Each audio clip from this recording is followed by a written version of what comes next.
Hi, we are discussing Axis Bank's Q3 earnings. The core performance was decent and the sub-investment grade book has also fallen, which gives some confidence that the pain may be near.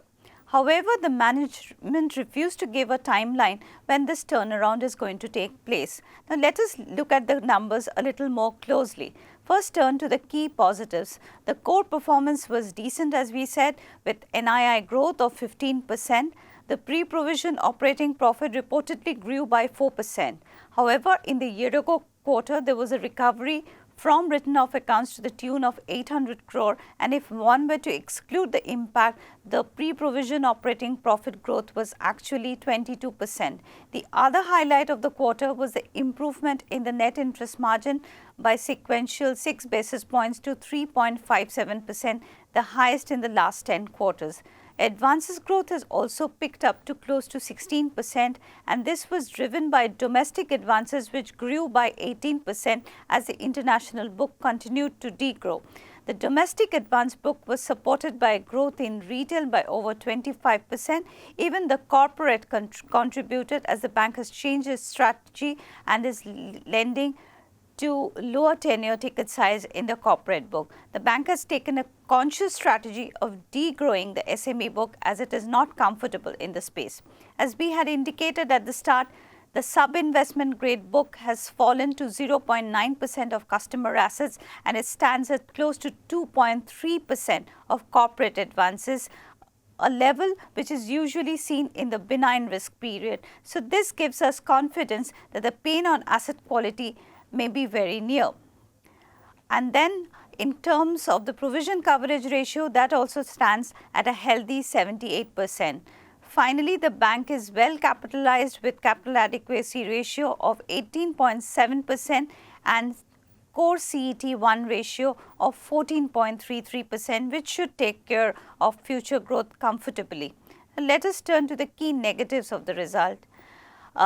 One of the points for bother for Axis Bank has been asset quality, and in this quarter too, the slippage to non-performing asset was quite elevated, and 18% of this came from the investment book.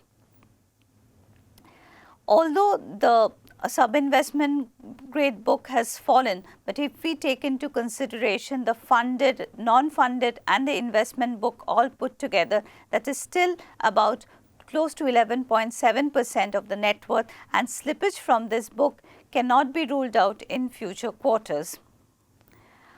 The cost to income ratio was a little elevated, and this is because the bank has been investing heavily on people and expanding branch network, and there was a front loading of cost to the tune of 120 crore in this quarter as well.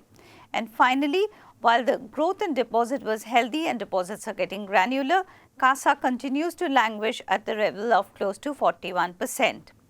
The key question is, what should investors do with the stock?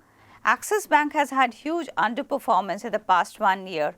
In fact, if you compare it with the nearest competitor, ICICI Bank, which generated a return of 40%, Axis's return was barely 7%. However, we are fully confident that the management is walking the path of achieving an 18% return on equity by FY 2022. And there is also a conscious effort of de-risking the business in terms of better lending practices, risk management, etc. Hence, we feel that the long-term growth story is quite intact in Axis Bank, and the valuation at 2.1 times FY21 book is also not demanding, and hence this weak phase should be used to buy into Axis Bank for the long term. Thanks.